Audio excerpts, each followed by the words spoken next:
Most people don't realize they are being devalued while it is happening. The shift is rarely loud or dramatic.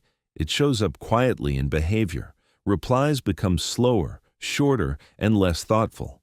Effort appears randomly, just enough to keep the connection alive, but never consistent enough to feel secure. Respect starts to feel negotiable. What once felt natural now feels conditional. You begin noticing that basic consideration seems to depend on your mood, your patience, or how understanding you are willing to be that day. Internally, this shift does something subtle but dangerous. You start checking your phone more often, rereading messages to decode tone, timing, and hidden meaning. You rehearse what you could have said differently. You try to improve the connection by becoming calmer, sweeter, more emotionally intelligent, more patient. You tell yourself that if you just communicate better, if you just stay grounded, if you just love more cleanly, things will return to how they were. On the surface, this looks mature. Underneath, it is self-abandonment. Here's the part most people miss. The moment you start trying to re-earn someone's interest, attention, or respect, the dynamic is already flipped. Value cannot be negotiated upward by effort from the person who is already overinvested. When someone feels comfortable losing you, your attempts to be better do not increase attraction, they reduce it. You are signaling that access to you has no cost, that you will adjust yourself downward to keep the connection intact. This is why devaluation feels so confusing. You are doing everything you were taught was right. You are listening, understanding, forgiving, staying calm, and not demanding too much. Yet the result keeps getting worse, not better. The reason is not that kindness is unattractive. The reason is that unprotected kindness, when paired with fear of loss, teaches the other person that they hold the leverage.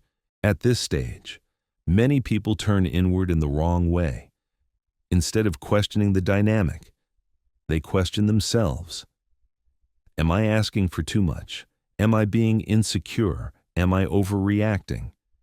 This self-doubt slowly erodes your sense of worth. You stop noticing what is missing and start focusing on what you can fix. That is how people stay too long in connections that no longer nourish them. Recognizing devaluation is not about blaming the other person or labeling them as bad.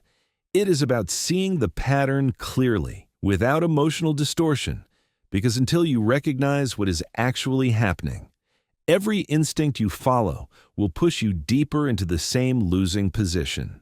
And once you see that pattern, the next question becomes unavoidable. If trying harder makes things worse, what actually changes the dynamic instead? That is where the real shift begins. The shift that changes everything is not manipulative, dramatic, or aggressive. It is not about playing games or trying to provoke a reaction. It is a quiet change in how people experience access to you. Most people misunderstand power in relationships because they confuse intensity with value. They believe being more present, more available, more giving will secure connection. In reality, human behavior follows a simpler rule. People do not value what they can access without consequence. When access has no cost, it is treated as if it has no value, not because the other person is evil or calculating, but because the human nervous system adapts quickly. Consistency without boundaries becomes background noise. When you are always reachable, always forgiving, always understanding, your presence stops registering as something that could be lost. You become emotionally convenient rather than emotionally valuable. This is the moment where many people resist the truth. They say love should be unconditional. They say maturity means staying calm and open no matter what. They say real connection does not keep score. These ideas sound noble, but they are often used to justify one-sided dynamics. Healthy love is generous, but it is not free of self-respect. Unconditional love does not mean unconditional access. The shift is not about withdrawing love. It is about withdrawing unearned access. There is a difference. Love can exist internally without being poured endlessly into someone who no longer treats it with care. When you continue giving emotional energy to someone who is comfortable giving you less, you are teaching them how to treat you, not with words, but with patterns. What makes this shift powerful is that it changes the experience, not the argument. You do not need to explain how you feel, list what they did wrong, or ask for reassurance. Those conversations often backfire because they signal dependence on their validation. Experience speaks louder than explanation when your availability changes. The nervous system on the other side notices immediately, even if the conscious mind does not. At first, this idea can feel unfair. You may think, why should I pull back when they are the one being distant? But this is where clarity matters. You are not pulling back to punish them. You are pulling back to restore balance. You are removing the dynamic where your emotional labor props up a connection that is no longer mutual. This shift feels small from the outside. You reply when you want to, not out of anxiety. You stop filling silences that they create. You stop smoothing over moments of inconsistency. You stop making it easy for someone to keep you without choosing you. And once this shift begins, it triggers something deeper, because your instincts will fight it. The urge to fix, explain, and try harder does not disappear quietly. It gets louder. That internal battle is where most people fail, and it is exactly what we need to talk about next. When you feel someone pulling away, your instincts do not move toward stillness. They move toward action. You feel an urge to fix, to clarify, to explain your intentions more clearly, to show effort so it cannot be misunderstood. You want to prove that you are valuable, supportive, loyal, and emotionally safe. These impulses feel loving and mature, but in a devalued dynamic, they become traps. Most people respond to emotional distance by becoming more available. They reply faster. They forgive quicker. They tolerate more. They explain themselves in longer messages. They stay patient even when their needs are ignored. They label this behavior as love, loyalty, or emotional growth. In reality, it is fear-driven adaptation. It is the nervous system trying to regain safety by restoring closeness at any cost. The danger of this response is subtle. Each time you chase clarity, you teach the other person that distance works. They learn, often unconsciously, that pulling away gives them control. Your emotional state starts responding to their behavior like a switch. When they lean back, you lean forward. When they go quiet, you become restless. This eliminates the need for them to show respect or consistency, because your effort compensates for their absence. Over time, this creates an imbalance where you are emotionally thirsty, and they are emotionally fed without effort. You wait for signs, you analyze tone, you celebrate crumbs, and the more you try to show them what they are losing, the less they feel the risk of losing you. Predictability replaces tension, and predictability kills value. Another instinctual trap is overcommunication. You believe that if you just explain yourself clearly enough, they will understand and adjust. But explanations given from a position of fear do not inspire respect. They signal that you need the outcome more than they do, instead of bringing you closer. This often makes the other person feel pressured or superior, even if they cannot articulate why. This is why trying harder rarely works once devaluation has started. Effort is only attractive when it is chosen freely, not when it is used to secure attention. When your giving becomes a reaction to their withdrawal, it stops being a gift and becomes a signal of imbalance. The hardest part is accepting that your instincts are not bad, but they are misplaced in this context. The same behaviors that build healthy connection in a reciprocal relationship destroy attraction in an imbalanced one. Recognizing this does not make you cold or manipulative. It makes you aware. And awareness opens the door to a different response, one that feels counterintuitive at first, but restores balance without conflict. That response is not more effort, it is less access. The solution that actually changes the dynamic is not pushing harder, communicating more, or proving your value. It is stepping back, not as a tactic, not as a punishment, and not as a dramatic announcement. It is a quiet shift in energy where you stop giving emotional access that is no longer being respected. Stepping back does not mean disappearing or becoming cold. It means you stop doing emotional overtime for underpayment. You stop filling the gaps they create with your reassurance, your patience, and your availability. You stop smoothing over inconsistency so the connection can feel comfortable for them while confusing for you. This is not withdrawal out of spite. It is self-respect in motion. Most people assume that pulling back creates pressure for the other person to change. In reality, it removes pressure entirely when you stop chasing, explaining, and compensating. The dynamic becomes honest. They are no longer shielded from the consequences of their behavior by your effort.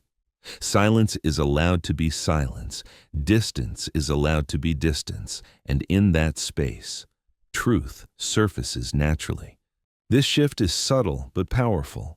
You reply when you have the capacity, not because anxiety demands it. You stop checking in just to soothe uncertainty.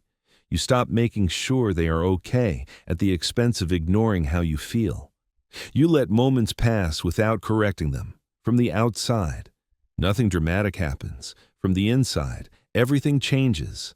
What makes this difficult is that stepping back feels like doing nothing. There is no visible action to point to, no speech to deliver, no boundary announcement to post. Your nervous system interprets this as danger because you are no longer controlling the outcome. But control was never real. It was an illusion created by over-effort. When you step back, you are not trying to make them miss you. You are removing yourself from a position where your worth depends on their response. That is the core shift. You stop measuring your value by how quickly they reply, how warmly they engage, or how consistent they feel on a given day. This is where many people quit. They confuse stepping back with giving up, or they fear it will permanently end the connection. But if a connection can only survive when one person is over-functioning, it was already unstable. Stepping back does not destroy real connection. It reveals whether it exists. And once you take this step, the first thing you will notice is not clarity or peace. It is discomfort. The silence gets louder. The urge to reach out intensifies. This phase is critical, because how you interpret that discomfort determines whether the shift holds or collapses. The first effect of stepping back is not relief. It is quiet. And that quiet can mess with your mind. When you are used to measuring your worth by how much someone needs you, absence feels like failure. Your nervous system looks for proof that you still matter. And when it does not find it immediately, anxiety spikes.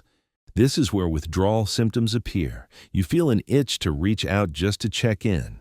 You want to ask questions you already know the answer to. You feel tempted to post something online, not because you want to share, but because you want a reaction.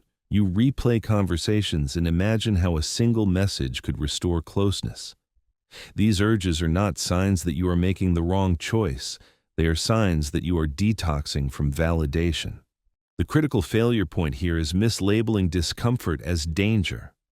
Your body interprets emotional uncertainty as a threat. Even when nothing is actually wrong, you are not losing them in this moment. You are losing the habit of regulating your emotions through their attention. That loss feels intense because it exposes how much power you had handed over. If you cave during this phase, the dynamic resets instantly. One message, one explanation, one emotional reach-in teaches the other person that your boundary was temporary and driven by emotion, not certainty. The nervous system on the other side relaxes again, knowing you will always return to restore balance for them. This is why stepping back must be quiet and consistent, not dramatic, not reactive. You are not withholding to get a response. You are simply no longer overextending yourself to manage the connection. You let your emotions rise and fall without outsourcing them. Over time, something important happens internally. The urgency fades. You stop checking your phone compulsively. You stop rehearsing what to say next. Your thoughts begin to return to your own life, your goals, your routines. The connection no longer occupies your entire mental space. This is also the point where clarity begins to form, not because they suddenly change, but because your perception sharpens. You start seeing how much effort was one-sided. You notice patterns you ignored before. You realize how often you were carrying the emotional weight alone. But the most interesting shift does not happen inside you. It happens on the other side of the dynamic. Because absence creates something presence never could. It creates contrast. And that contrast triggers a psychological flip that many people do not expect. Constant presence turns you into background noise.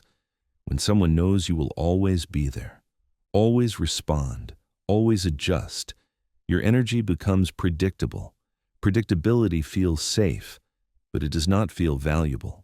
The nervous system stops registering it as something that could be lost. This is why absence is so powerful. It creates contrast. When your presence stops, silence becomes noticeable. The other person starts to feel the gap you used to fill, not because you begged or demanded, but because the emotional environment changed. They begin asking questions internally. Why are they quieter? Why aren't they reacting? Did I push too far? Did they get tired? These questions do not arise from your words. They arise from your absence. This is the psychological flip. Awareness is triggered not by explanation, but by disruption of expectation. When someone expects you to be available and you are not, the brain recalibrates. It reassesses value. What was taken for granted becomes visible again. This does not mean they will suddenly apologize or chase you dramatically. Sometimes the shift is subtle, a warmer message, a check-in, a slight increase in effort, but the direction changes. Importantly, this does not happen because you are playing hard to get. It happens because your energy is no longer predictable. And unpredictability, when rooted in self-respect rather than manipulation, restores tension. Tension is not conflict. It is the awareness that something matters. If they do not respond at all, that is also information. Absence does not create desire where none exists. It reveals it. When someone only engages when you are convenient, your stepping back removes the convenience. What remains is the truth of their investment. This is why begging never works. It keeps you predictable. It keeps you available. It removes any cost from losing you. Silence, when chosen from certainty rather than resentment, does the opposite. It introduces the possibility of loss without threatening it. At this stage, many people misinterpret the other person's renewed interest as proof that they were right all along. In reality, it proves something else. It proves that your value was never in how much you gave, but in what it would cost to lose you. And once you see that, the focus shifts away from them entirely. The real work becomes rebuilding your own sense of value, not through attention, but through self-respect. That is where the dynamic truly changes. Real value in relationships has never come from how much you give. It comes from what it costs to lose you. This is the part that feels uncomfortable because it challenges many ideas people grow up with. We are taught that being understanding earns respect, that loyalty guarantees security, that staying no matter what proves depth. But in practice, people often ignore the friend who is always understanding, test the person who never leaves, and disrespect the one who constantly forgives, not because they are cruel, but because there are no consequences. When you are always there, careless treatment becomes possible. When access to you is guaranteed, your presence loses its price. Stepping back restores that price naturally. It does not force anyone to behave better. It simply removes the conditions that allow disrespect to continue. if someone adjusts when they feel the risk of losing you. They were capable of respecting you all along. If they disappear, then what you had was not real connection, but comfort, control, or convenience. This is why stepping back removes emotional leverage from the other person. You are no longer arguing to be understood, explaining to be chosen, or chasing clarity from someone who benefits from keeping you uncertain. Your calm becomes the message. Calm says you are observing, not pleading. Calm says you are choosing, not waiting. That shift alone changes how people perceive you. As self-respect rebuilds, your energy moves back into your own life. You stop overthinking texts and start building momentum. You stop circling their moods and start investing in your routines, your goals, your body, your purpose. Confidence returns, not because someone validated you, but because you stopped tolerating what drained you. This kind of confidence is quiet and solid. It does not need to announce boundaries. It enforces them through action. At this point, outcomes no longer scare you. If they come closer, it is because absence reminded them you were not guaranteed. If they fade away, it is because standards make them uncomfortable. Either way, you gain clarity, and clarity is always a win. Real boundaries are not speeches. They are patterns. You stop responding to disrespect as normal. You stop negotiating basic consideration. You stop rewarding inconsistency with loyalty. You do not need revenge, closure, or proof. Your life moving forward becomes the boundary. People will test limits until they hit a wall. No wall means they keep pushing. Stepping back is that wall, built with certainty instead of anger. Certainty earns respect, even when it is not liked. If this message resonates, it is not because it sounds good. It is because you have lived it. You have felt the confusion, the imbalance, and the quiet erosion of self-worth. The invitation now is simple. Stop chasing. Stop performing. Pull your energy back like reclaiming territory. The unexpected outcome is this: when you stop being easy to mistreat, you become rare. And humans value rarity, not because you play hard to get, but because you are no longer easy to lose. If this helped you see your situation more clearly, like the video, subscribe to the channel, and share your experience in the comments.